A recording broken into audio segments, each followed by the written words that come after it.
بل حدیث نبی صلی اللہ علیہ وسلم او فرمائے لے پھر ایحب احدکم دا خود سار پٹیم کی بل حدیث عام واری اغم دا صحیح مسلم حدیث نبی فرمائی ایحب احدکم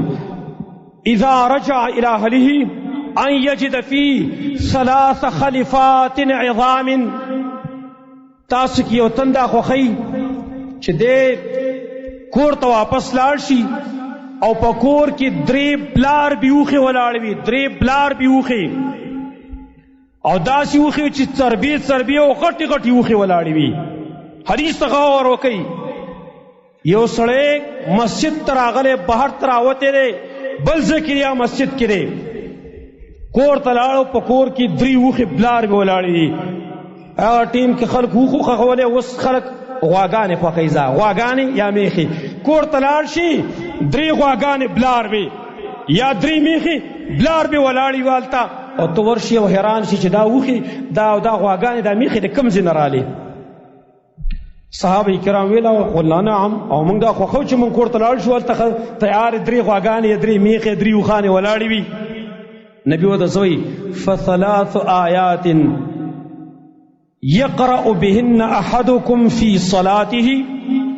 3 آیاتونه چې په تاسو کې یو تن په خپل مانځ کې ولولي خیر له من 3 خلفات عظام سمان 3 آیاتونه په مانځ کې وره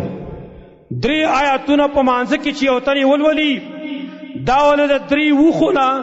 چې غټي وخي او چربي وخي وي دا غینه ول بهتر او چې اخوا څلور جو بیا څلور نه او 15 جو 15 نه نکله راشه مانځلا خو صورتونه یاد کا کنه ته باندې شپ قل هو باندې مسکی واسي لګ نور صورتونه پکې وې نور څه کوي فرض مانځنه علاوه ز خیر دی سنت تی اوس مثال په تور د جمعې مون نرسته 4 رکعات سنت تی کنه په دې 4 رکعات سنتو کې ته ولولا یو 15 آیاتونه ولولا لس آیاتونه ولولا نو لس آیاتونه چې ولوسته په دې نیت ولولا چې د الله نبی ویلي دي چې 3 آیاتونه د 3 وخانو بهتر 3 بلار بوخونه بهتر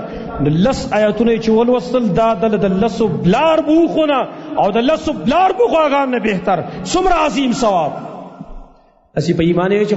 مانځ باندې ودرې درې چې تم زین کې دا راغلی دا چې دا آیات پکې نن لک سیوا کومه دا یې 2 آیات سیوا کوم چې د 2 خو ثواب راته نور سیوا شي د صحیح مسلم حدیث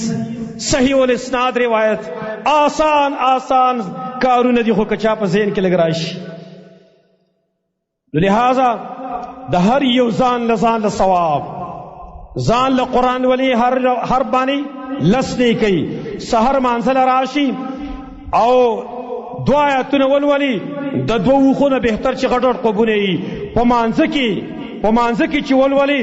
د بلار بوخونه نه بهتر څومره عظیم ثوابونه زمرنو مخکې ما تاسو ته ویل د قرآن سره مینا د قرآن سره محبت دا کم شوی دی د نبی دا خبره موږ ته غب شپ معلومیږي کچرتا موږ ته ویلې شي وې کنه چې په یو حرف باندې 10 روپۍ میلاویږي کنه لس په یو حرف باندې 10 روپۍ میلاویږي چې چا په یو حرف باندې یو حرف لوستلو دته 10 روپۍ د باشار طرف نه میلاویږي یاره پرب یقین وکا د خلکو با په قرض باندې قرآن د چان راسي کې پیسې وسنوي پوړ به مرا پاسې د زنانو په دې کورونو کې سار وختي ویلې او ماشومان مې مرا پاسولې چاله بي خموزه جمعات ته سي الا التشابه یو 2 آیاتونه خو ولوري کم سي کم 2 خو به میلاو شي کنه دا وې کنه وې په آخرت معاملې خټوره نسیا ده دا رچا زین ته پریوزي دا پاګلان دي مولیان دنیا کمت ته ورسې د مولیان پدې کې لګي دي نه کوي دی او نه کوي د سیدا کنه دا مولا خبره خلکو ته غپ معلومیږي نن خو کفارو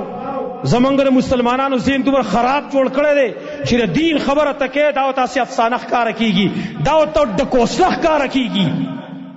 دا مولیانو خبرې دي وی تا څه دنیا ورانه کړه دغه خاورې به تا هم خوري او ما به هم خوري په دغه تنګ ځای کې به تم څملې او زه به هم څملم که ته د ټولې دنیا باچا شي همدغه تنګ ځای کې به پروت یا او که زه شپه ناره تېروم هم زما دغه تنګ ځای دی ته زما نه په څه بهترې یو فقیر و یو باچا ته ویلی یو فقیر ویل ته زمونږ نه په څه مالدار یې ته زما نه 1 روپۍ مالدار یې 1 روپۍ او ته 1 روپۍ څنګه مالدار یې ویل دومره ده چې ستا کبان به په 2 روپۍ کې او زما په 1 باندې کې دقونه فرق دی زما او ستا. زما کفن به په 1 ستا کفن به په 2 روپۍ. فرق نور نشته.